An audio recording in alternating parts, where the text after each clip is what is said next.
Di antara kaidah yang penting dalam memahami takdir, bahwasanya kehendak Allah ada dua, dan ada kehendak Allah Subhanahu wa taala, yaitu Allah menghendaki kebaikan secara langsung, dan ada Allah menghendaki kebaikan secara tidak langsung. Yang secara langsung contoh seperti Allah menciptakan Jibril, Allah menciptakan Nabi Muhammad sallallahu alaihi wasallam, menciptakan Nabi Musa alaihissalam, Allah menciptakan keindahan. Dan ada Allah menciptakan suatu kebaikan namun secara tidak langsung. Tidak langsung maksudnya melalui penciptaan keburukan, melalui penciptaan keburukan. Allah ciptakan keburukan karena di balik keburukan tersebut ada hikmah yang baik. Saya ulangi, Allah menciptakan keburukan karena di balik keburukan tersebut ada hikmah yang baik. Makanya kita beriman kepada takdir baik maupun takdir yang buruk. Ada keburukan Allah ciptakan, di balik keburukan tersebut ada kebaikan, ada hikmah. Sederhananya Allah berfirman dalam surat Ar-Rum, "Dhaharal fasadu fil barri wal bahri bima kasabat aydin nas liyudhiqahum ba'dalladzi 'amilu la'allahum yarji'un." Kata Allah, telah nampak kerusakan di daratan maupun di lautan akibat ulah perbuatan manusia. Allah ciptakan kerusakan tersebut di daratan maupun di lautan, liyudhiqahum ba'dalladzi 'amilu, agar mereka bisa merasakan dampak dari sebagian perbuatan mereka, la'allahum yarji'un, semoga mereka sadar, semoga mereka sadar. Perhatikan, Allah menciptakan kerusakan di daratan lautan. Kerusakan tersebut banyak, misalnya bencana alam, atau terjadi pembunuhan, atau terjadi peperangan, macam-macam Allah ciptakan. Taib, kerusakan bagus atau buruk? Buruk, namanya saja rusak. Allah mengatakan dalam ayat yang lain, wallahu la yuhibbul fasada. Allah tidak suka dengan kerusakan. Dalam ayat yang lain, wallahu la yuhibbul mufsidin. Allah tidak suka dengan orang-orang yang melakukan apa? Kerusakan. Ya, Allah tidak suka kerusakan, dan Allah tidak suka orang yang melakukan kerusakan. Tapi kenapa Allah ciptakan kerusakan? Ada hikmahnya. Nampaklah kerusakan di daratan, di lautan akibat perbuatan manusia. Buat apa? Liyudhiqahum ba'dalladzi amilu, agar menegur mereka, membuat mereka merasakan akibat sebagian perbuatan mereka. Tujuan akhirnya la'allahum yarji'un, semoga mereka sadar, semoga mereka sadar. Jadi ada keburukan yang Allah ciptakan, di balik keburukan tersebut ada hikmah yang baik, yaitu agar pelaku-pelaku maksiat tersebut sadar. Ini maksud saya, logika sederhana, bahwasanya apapun keburukan yang Allah ciptakan, di balik itu pasti ada hikmahnya. Paham? Sederhana begini, ketika Allah Subhanahu wa taala akan menjadikan Adam alaihissalam di atas muka bumi, dan kita ketahui anak keturunannya akan melakukan ya kita ini. Anak keturunannya akan melakukan kerusakan dan akan menumpahkan darah. Allah kabarkan kepada malaikat sebagian takdir yang ada di Lauhil Mahfuz. Allah ambil database sedikit, Allah kabarkan kepada malaikat. Kata Allah, "Wa qala rabbuka lil malaikati inni ja'ilun fil ardi khalifah." Ketika Allah berkata kepada malaikat, sungguhnya aku akan menciptakan penghuni di atas muka bumi, yaitu Adam dan keturunannya. Malaikat bertanya, malaikat tahu, dikabarkan bahwasanya Adam dan keturunannya, anak keturunannya akan melakukan kerusakan. Kata mereka, qalu ataj'alu fiha may yufsidu fiha wa yasfikud dima. Ya Rabb, apakah engkau akan menciptakan di atas muka bumi makhluk yang akan melakukan kerusakan dan akan menumpahkan darah? Wa nahnu nusabbihu bihamdika wa nuqaddisu lak. Sementara kami malaikat selalu memujimu, selalu mensucikanmu, selalu beribadah kepadamu. Malaikat bertanya, ilmu malaikat terbatas. Ya Allah, kalau kau ciptakan makhluk untuk beribadah kepadamu, kami sudah cukup. Gampangannya demikian. Bukankah kami selalu memujimu, kami selalu mensucikanmu? Terus kenapa engkau menciptakan makhluk yang akan menciptakan apa? Kerusakan di atas muka bumi. Kata Allah, inni a'lamu ma la ta'lamun. Aku tahu apa yang kalian tidak ketahui. Jadi ada hikmah yang malaikat tidak tahu. Di balik diciptakannya manusia di muka bumi, kemudian terjadi pembunuhan, terjadi kerusakan. Di balik itu semua ada hikmah yang Allah kehendaki, ya. Kata para ulama, hikmah tersebut di antaranya akan ada para nabi, akan ada orang-orang yang beribadah kepada Allah, akan ada orang yang rela mengorbankan jiwa raga mereka untuk Allah Subhanahu wa taala, akan ada orang-orang yang rela mengorbankan hartanya karena Allah Subhanahu wa taala, dan banyak hal, ya. Banyak hal di balik penciptaan Adam yang anak keturunannya akan melakukan kerusakan di atas muka bumi. Intinya saya ingin menyampaikan bahwasanya kehendak Allah ada yang langsung kebaikan secara langsung, ada yang kebaikan secara tidak langsung dengan melalui menciptakan keburukan. Keburukan di mata kita, namun di balik itu ada hikmah.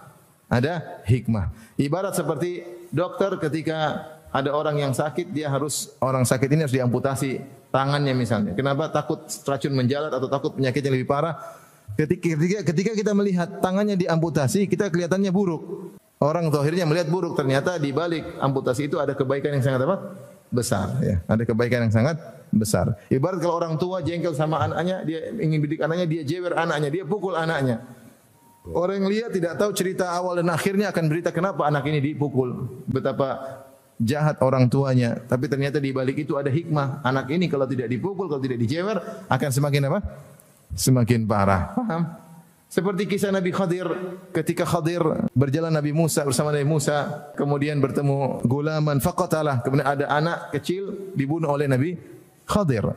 Maka Nabi Musa berkata, qala aqatalta nafsan bighairi nafsin laqad ji'ta syai'an nukra. Wahai Khadir, kenapa kau bunuh seorang anak padahal dia tidak punya kesalahan? Maka akhirnya Nabi Khadir jelaskan, wa ammal gulamu fakana abawahu mu'minaini fa khashina ay yurhiqahuma tughyanan wa kufra fa aradna ay yubdilahuma rabbuhuma khairan minhu zakata wa aqrabarhuma. Sungguhnya wahai Musa, aku melakukan ini perintah Allah Subhanahu wa taala. Anak ini kedua orang tuanya beriman. Kalau dibiarkan ini sampai besar, anak ini akan menjerumuskan kedua orang tuanya dalam kekufuran. Maka Allah perintahkan saya untuk membunuh anak ini, dan Allah akan menggantikan dengan anak yang lebih sayang kepada mereka dan lebih dekat kepada mereka. Lebih baik, lebih soleh dan lebih dekat sayang kepada kedua orang tua mereka. Ini contoh orang yang melihat seperti Nabi Musa yang tidak tahu hikmahnya akan protes, kenapa kau bunuh orang ini? Kenapa kau bunuh anak ini? Tapi setelah dijelaskan hikmahnya, Nabi Musa terima atau tidak? Terima. Ini penting. Kenapa saya harus sampaikan kaidah kedua ini? Karena banyak hikmah yang kita tidak tahu. Kenapa Allah begini, kenapa begitu? Banyak yang kita tidak tahu. Tapi kiaskanlah dengan apa yang sudah saya sampaikan. Kiaskanlah, analogikanlah dengan apa yang saya sampaikan. Ternyata terkadang Allah menciptakan keburukan, di balik keburukan tersebut ada kebaikan yang disebut dengan apa? Hikmahnya. Dan semua keputusan Allah tidak ada yang buruk. Makanya Nabi berkata dalam doanya, wasyarru laisa ilaik. Keburukan tidak ada kepada engkau ya Allah. Artinya semua yang kau putuskan pasti di balik itu ada apa? Kebaikan, ada hikmahnya. Cuma hikmah ini rahasia Allah Subhanahu wa taala. Dari situ mungkin orang bertanya, Ustaz, kenapa Allah ciptakan iblis? Kenapa Allah ciptakan Fir'aun? Kenapa Allah ciptakan Namrud? Kenapa Allah ciptakan setan? Dan banyak pertanyaan, kita bilang Allah yang lebih tahu. Terkadang kita berusaha mengetahui hikmahnya, terkadang kita bisa reka-reka, dan seringnya kita tidak tahu. Nah, hikmah Allah inilah yang disebut dengan rahasia Allah Subhanahu wa taala. Inilah yang kata para ulama tidak boleh ditanya-tanya. Kata Allah dalam Al-Quran, la yus'alu amma yaf'alu wa hum yus'alun. Allah tidak ditanya tentang apa yang dikerjakan, kenapa begini, kenapa begitu, tapi mereka yang bakalan dimintai pertanggungjawaban, mereka akan dihisap. Tidak ada yang menghisap Allah pada hari kiamat.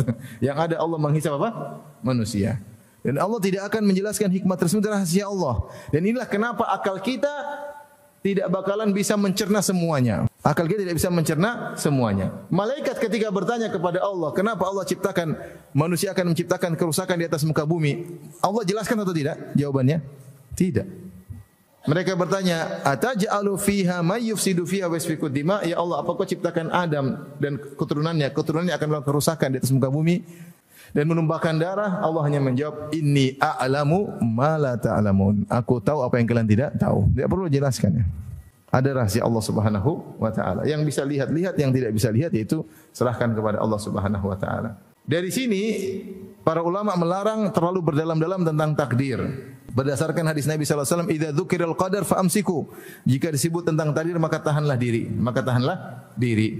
Disitulah Imam Syafi'i mengatakan, dalam perkataan ini dia mengatakan bahwasanya al-aqlu lahu haddun yantahi ilaihi, atau kama qala Syafi'i. Kata Imam Syafi'i rahimahullah taala, akal itu punya batasan yang sudah dia selesai pada batasan tersebut. Dia tidak bisa melampaui batasan tersebut. Akal ini ibarat panca indera yang lain, ada batasannya. Mata ada batasannya. Ya, terlalu jauh kita enggak bisa lihat, terlalu kecil kita enggak bisa lihat. Dalam kegelapan kita enggak bisa lihat, di balik tembok kita enggak bisa lihat. Mata ini punya keterbatasan. Kalau enggak ada cahaya bisa lihat atau tidak? Tidak bisa. Di balik tembok bisa lihat atau tidak? Tidak bisa. Terlalu jauh tidak bisa lihat. Terlalu dekat tidak bisa lihat. Terlalu dekat. Terlalu kecil tidak bisa lihat. Mata punya keterbatasan. Pendengaran juga punya keterbatasan. Terlalu tinggi frekuensi kita enggak bisa dengar. Terlalu rendah frekuensi kita enggak bisa dengar. Sementara frekuensi banyak sekali, tapi kita enggak bisa dengar. Coba kalau antum tes telinga, kan akan dikasih frekuensi, dengar atau tidak? Oh, cuma sampai sini frekuensinya. Oh, paling rendah tinggi sekian, paling rendah sekian. Ada batasan frekuensi yang kita bisa dengar, menunjukkan pendengaran memiliki apa? Keterbatasan. Sementara makhluk-makhluk hewan-hewan banyak frekuensi yang mereka dengar yang tidak bisa kita dengar, seperti ikan-ikan, seperti apa namanya?